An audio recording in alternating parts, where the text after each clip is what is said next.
you've got some practice problems that we're going to look at today to kind of sum up this whole chapter. We're going to look at instantaneous slope practice, the integrated rate law, a practice problem with that. We're going to look at the Arrhenius equation, and finally look at a reaction mechanisms practice problem.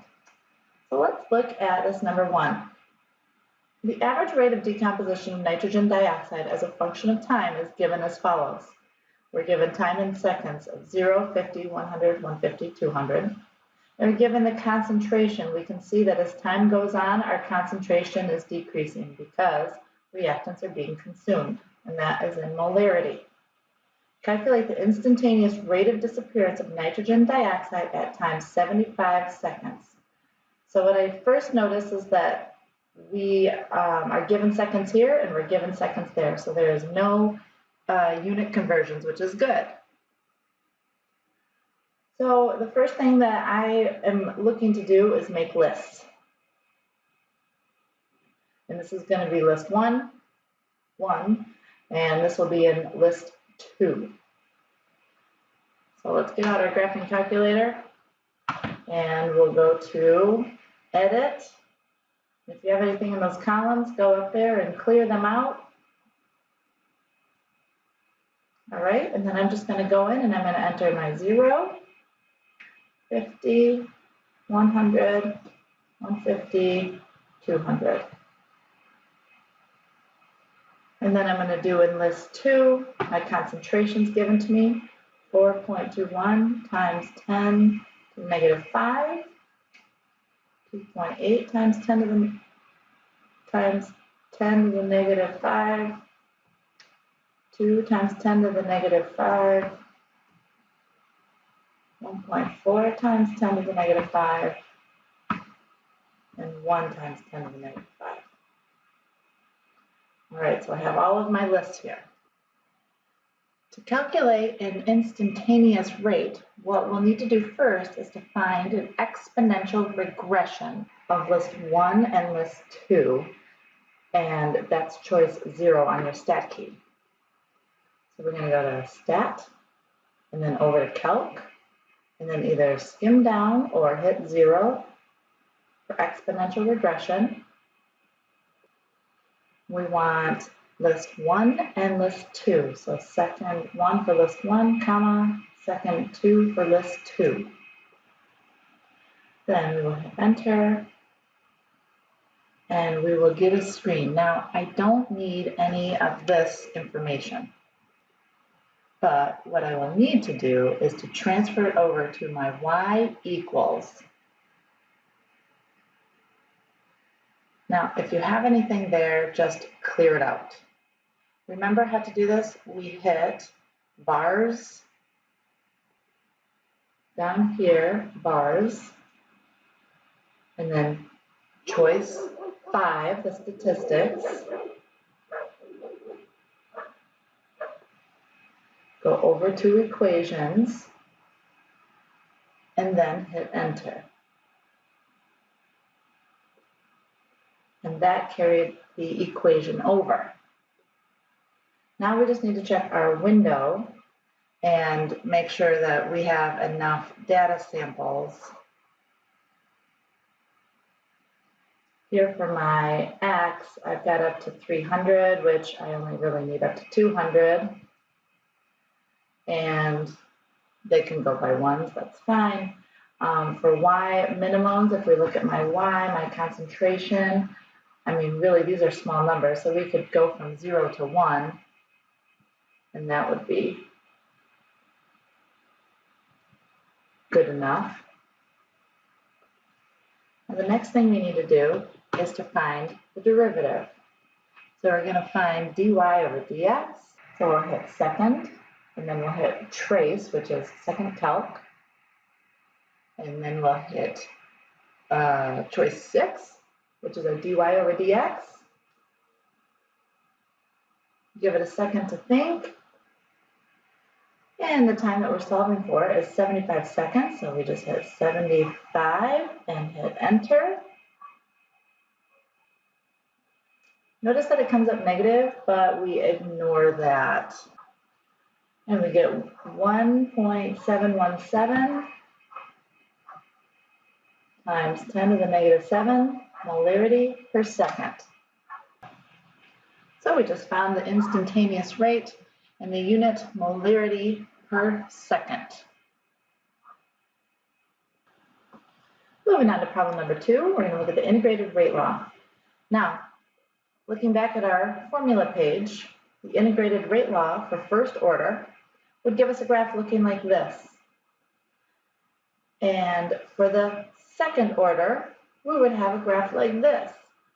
So when you're showing work on this, I want to be able to see a few things here.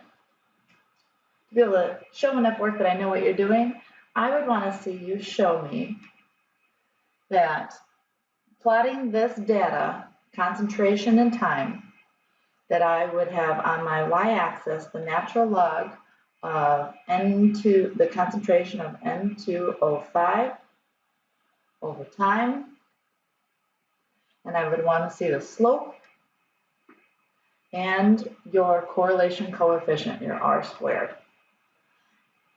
I would also want to see if it was for second order, so this is for first order.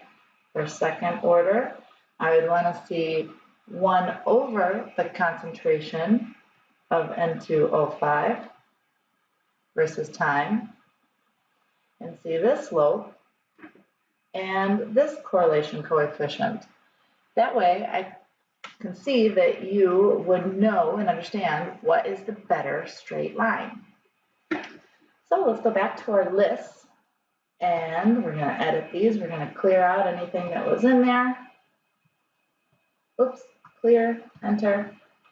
Now when we're entering all this in, notice that we need this time to go in list 1 because that's what's going to go on our x-axis. So let's plug in our time 0, 50, 100, 200, 300, and 400. All right, we've got our time in list 1.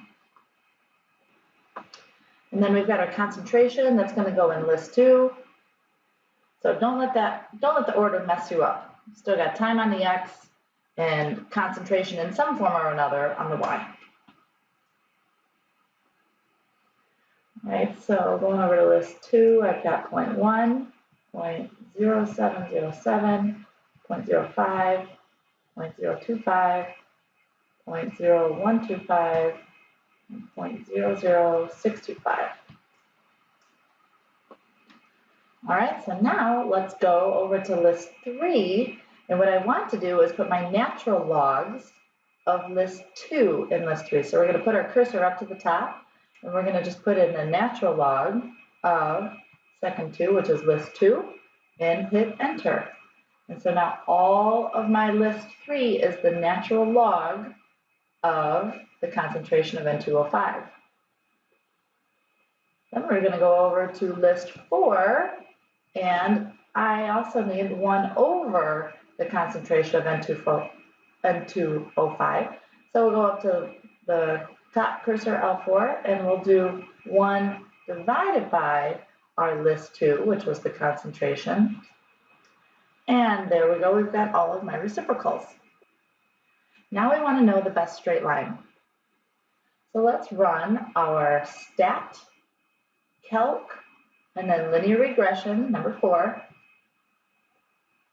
And then this time I want list 1 and list 3, because remember list 3 was our natural logs. So I'll record our slope of the line, which is our A, and we'll write this down somewhere over here. Negative 0.00693, and then our R squared looks really good, doesn't it? 0.9999. All right, now let's look at this one. We're going to go back to linear regression. So we need to go to stat, calc, linear regression for list 1 and list 4 this time. let's see what we get here for our slope, our A, 0.3535, and our R squared, 0.8840. So clearly looking at this data, we can see that the closest one is a first order. You can see that this R squared definitely closest to the whole number 1, giving us our straightest line. So if we were to draw this, and I wrote all in my graph here, but this is going to be our best straight line. Our slope is negative, so we would have the opposite of K. Again, remember going back here, we've got a negative, and it's the opposite of K.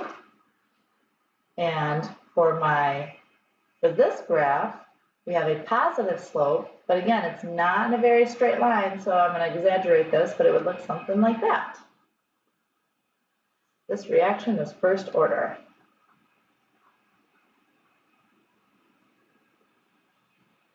The K constant we recorded, it's the opposite sign of the slope.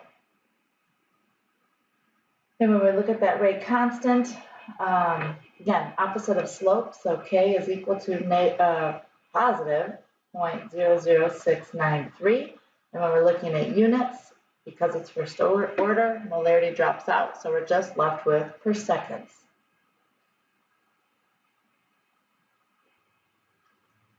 The next part says calculate the time required for the reactant to reach 0.045 molar. And since we know that it's first order, we're going to go back to our kinetics formulas here. We're going to go back to our integrated rate law for first order reactions. So we're going to plug into this equation the natural log of the concentration at that it's given to us, 0.045, is equal to the negative of K, 0.00693, seconds inverse, I didn't put that in there, times the time that we're trying to find, we want to know the time, plus the natural log of the initial concentration. So we go back up here, and at time 0, our initial concentration was 0.1. This is allowing us to find how long did it take for the original concentration, 0.1 molar, to degrade down to 0.045 molar. And now it's just algebra. So let's go back to here. I'm going to do the natural log of 0.045. I'm going to subtract the natural log of 0.1.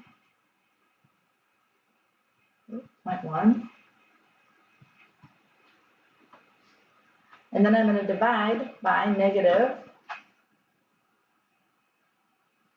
0.00693. And we should get a time of 115.2 seconds. The next problem, and the final problem for this problem number 2, wants us to calculate the concentration left after 149 seconds. So we're going to use that same equation, that integrated rate law, but instead we want to know the concentration after this amount of time. So we're going to write in the natural log of N2O5. We need to find that concentration. So we're going to set that equal to negative K, our same K that we used, 0.00693 per second times, and now for our time, we're plugging in our 149 seconds. And then we're going to plus natural log of 0.1, which is our initial. Now with our calculator, let's plug in this whole right side. So I'm going to do negative 0.00693 times 149 seconds. I'm going to add the natural log of 0.1. So on the right side, I get negative 3.335. 693, make sure everything's typed in right. 149 times plus the natural log of 0.1. All right. So I'm going to write down it's equal to negative 3.335. Now, how do I get this concentration of N2O5 by itself? I need to do the opposite, the inverse of natural log. We know the inverse of natural log is Euler's number. So I need to get rid of that. We need to do E raised to the negative 3.335. So I'm going to type in second, a natural log, to give me Euler's number, E to the, and then my answer. And I should get 0.036, we'll round that to 6, 0.036 molar would be my concentration left after 149 seconds. Let's look at problem number 3, using the Arrhenius equation. The gas phase reaction between methane and diatomic sulfur was studied at 550 degrees Celsius. The relevant data are shown in the following table. We've got our K constants in inverse molar seconds, so per molarity per second. So this must be a second order reaction. And then we're given temperature in Celsius. Use the non-graphing form of the Arrhenius equation to solve for activation energy. Here's what we're solving for this reaction. I'm going to pull out my sheet here. And we're just going to plug into our 2-point Arrhenius equation here to solve for activation energy. We're given 2 different constants, and we're given 2 different temperatures. So we don't even need to worry about looking for the extreme different temperatures and constants. The only thing I need to look at here, though, is that I'm given temperature in Celsius. So let's convert that to Kelvin. So I'm going to do 550 plus 273, get 823, and do the same with 625 plus 273, 898. All right, let's plug in our natural log of K1, and we'll call this 1, and this will be my 1, and this will be 2 for both of these, 1 and 2. So K1, we would say 1.1 over 6.4. That's my K1, K2. And we're going to set that equal to our activation energy, which we need to find, over R, which is 8.31. And we need to multiply that by the inverse of T2, 898 Kelvin, minus the inverse of T1, which is 823 Kelvin. All right, so let's start some multiplication and simplifying here. I'm going to do natural log of 1.1 divided by 6.4. We get negative 1.76 on the left-hand side is equal to, let's do EA over 8.31 times, let's simplify this, 1 over 898 minus 1 over 823. So we get 1.015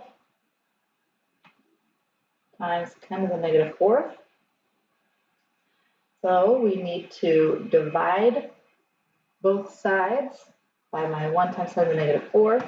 So we'll have our negative 1.76 divided by my answer.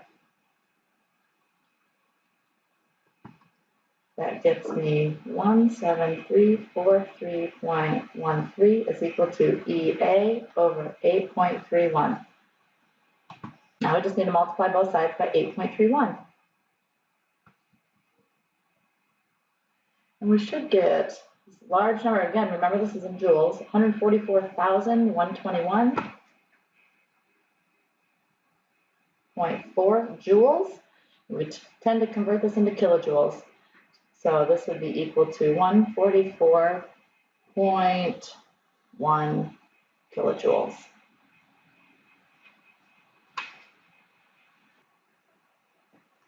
Let's look at the second part of this question. What's the value of the rate constant at 600 degrees Celsius?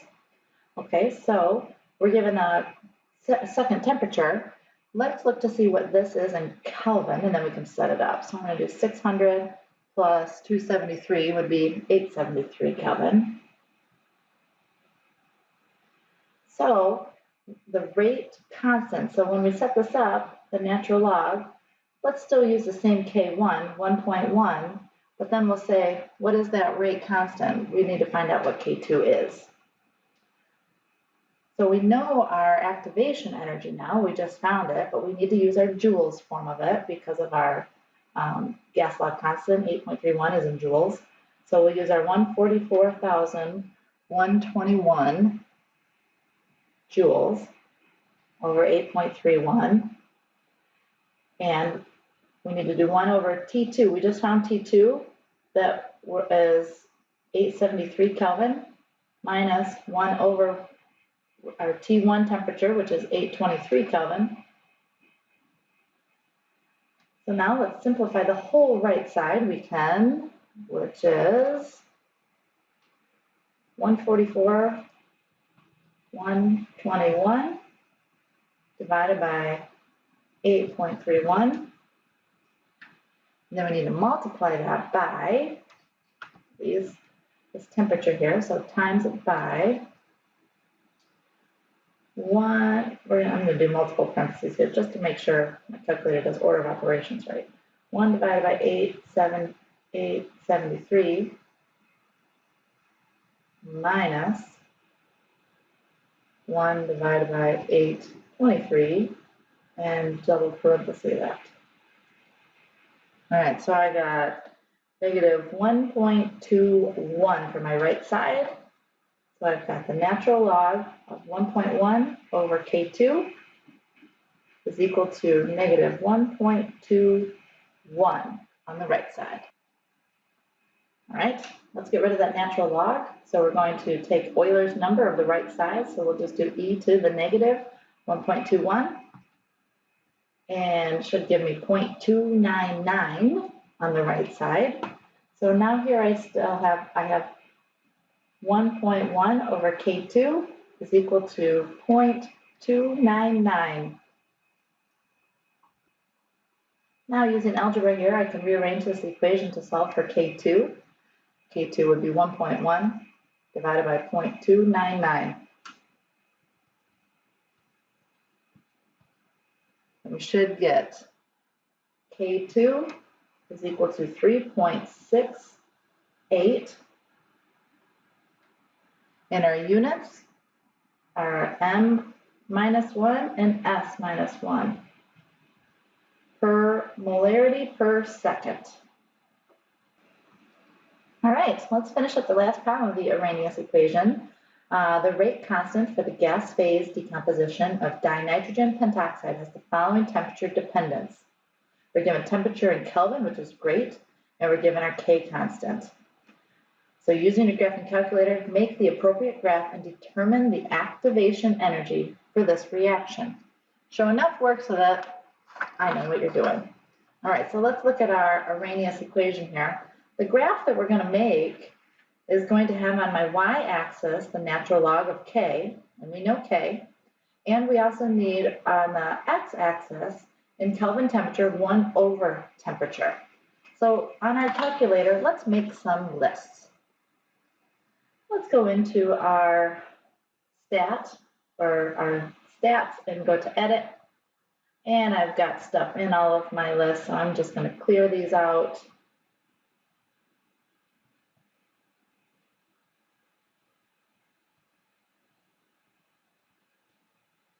All right, I'm going to enter in my 3 temperatures, 338, 318, and 298. So this is my x-axis, my temperature. Now remember, for my temperatures, I want 1 over temperature. So I'm going to just type in 1 divided by L1.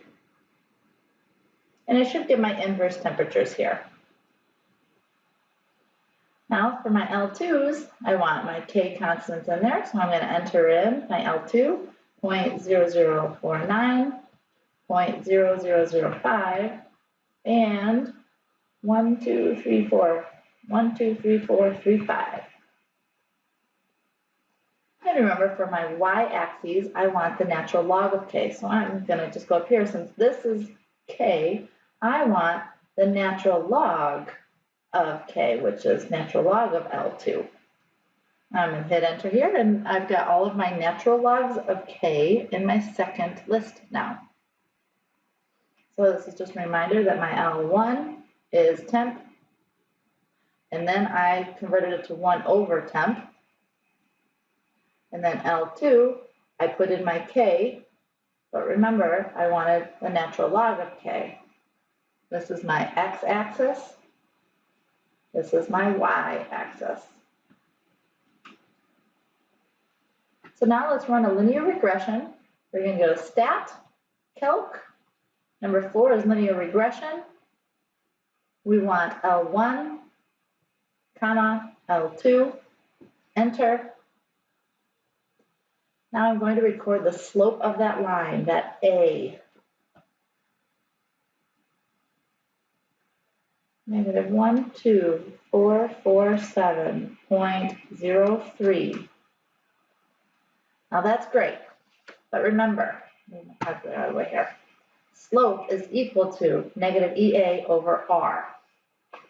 So I'm going to write down this slope equals negative activation energy over R. So we're given slope, so I'm going to write down negative 12447.03 is equal to negative EA over R, and we know that R is 8.31.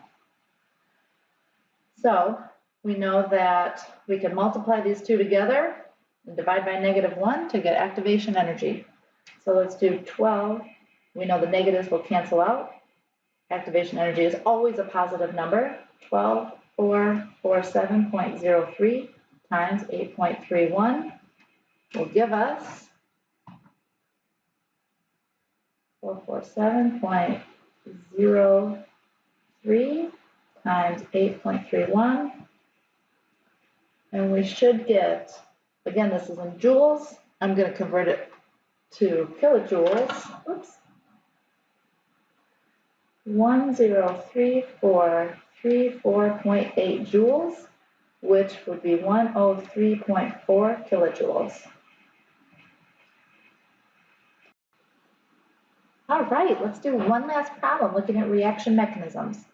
One mechanism for the destruction of ozone in the upper atmosphere is as follows. We have ozone plus NO, create reactant form in dynamic equilibrium, NO2 and O2, and that's fast. We then have NO2 plus an atom of oxygen to create NO and O2, and that's a slow reaction. Remember, if it's slow, we know that this is the rate determining step.